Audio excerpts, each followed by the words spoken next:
나는 내 식구들 입에 밥을 넣어주기 위해 무슨 짓이든 한다.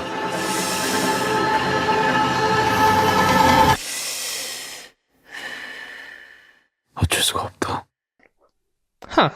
Man, after the Hanmoon was sealed, it seems like Guima's really going through it. I guess he had no other choice? No? No one? Oh, brother, this guy stinks! Alright, tough crowd, I guess.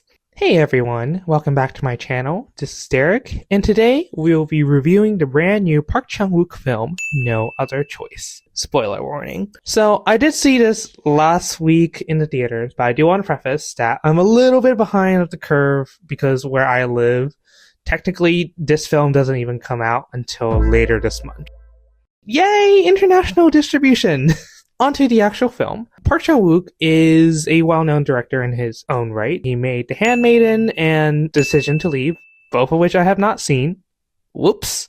But for this film, he reunited with a previous collaborator, Lee Byung-hun, who is probably more recognized from his role in the Squid Game series, or maybe you know him as Guima from K-pop Demon Hunters.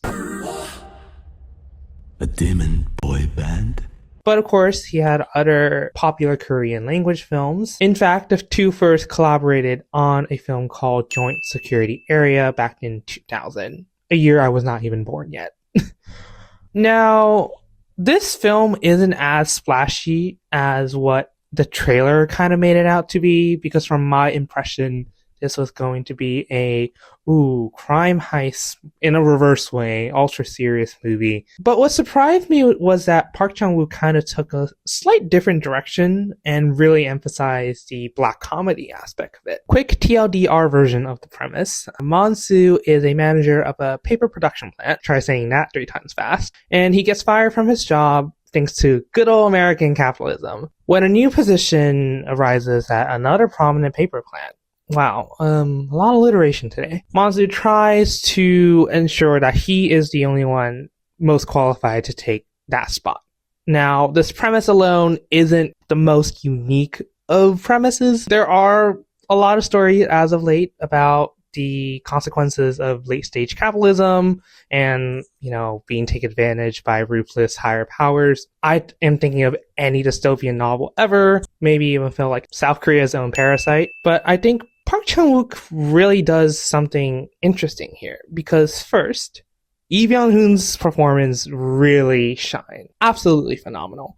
I think what makes his character really interesting is that his character kind of constantly tiptoed the line between a sympathetic character who lost his job, but you also see him carry out these acts of violence that, are you sure that we're supposed to be rooting for him in the first place? He killed 3 people. Well, okay. One of the deaths was on a technicality that involved a whole side arc with one of the victims and his cheating wife, which kind of brings me to the other reason why I like this, is that Park Chan-wook was able to have every single victim have some kind of narrative arc that ties into Monsu as a character. So I think this kind of like triple baked narrative arc situation is really fascinating. But then I think it comes to the thesis of the film. Did he really have no other choice?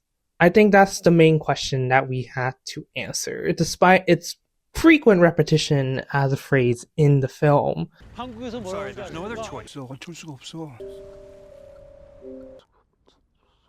어쩔 수가 없죠. Did Monsu have no other choice but to carry out these acts?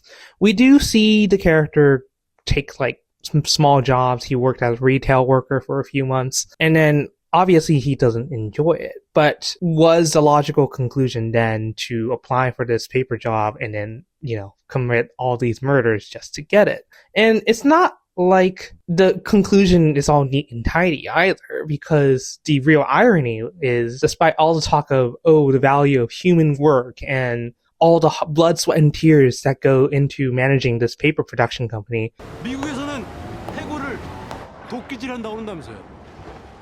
한국에서는 뭐라 그러는지 아세요? 넌 뭐하지야? the job he ends up getting, and he celebrates that fact, he is managing a company of robots. Like, there's the irony of it that is so fresh and delicious. And is Monsu a victim in the first place? That's another question I think this film tries to make us answer.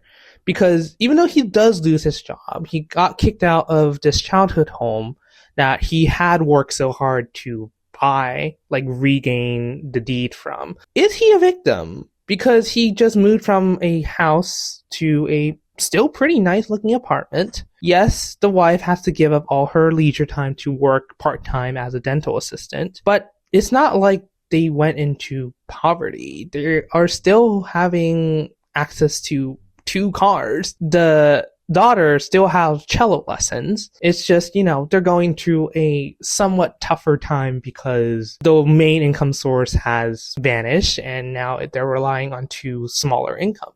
Did he really have to do all that just to regain the comfortable life that he had lived? And I think that is the beauty of this film, because it doesn't answer it clear cut. You can clearly see the passion that Monsu has for his job, but at what point can your passion corrupt your moral conscience? So yeah, on a side note, Song Ye-jin, who plays Miri, why isn't Song Ye-jin in the supporting actress conversation at all? Like, her portrayal as the wife was really, really layered, and like she was a kind of like an equal and opposite force against her husband. And I really enjoyed her subtle yet really complex kind of facial expression that she does when she finds out about one of the murder victims literally being buried in the backyard of their house. Anyways, I will say my one grievance / critique of this film is the execution of the murders. Because we spend so much time getting to know a little bit about the victims in a sense, it kind of like detracts a little bit from the focus of the movie. It's like, okay, let's just hurry it up a little bit. I guess they were trying to play it for laughs a little bit, especially the first victim. Like, he's just trying so damn hard to off the guy and hiding in the woods and all that stuff, playing this prank call situation just for the guy to be murdered by his own wife in a twist of irony. And the wife comes back at the end. I'm like, okay, it's a cool side arc. It's just like that could be edited a little bit better, I think. But I digress. 8 out of 10 for me. Hi, editing Derek here. Since this was filmed a little bit while ago, I think I might actually bump this up to a 9. Thank you for watching, and I hope to see you in the next movie review.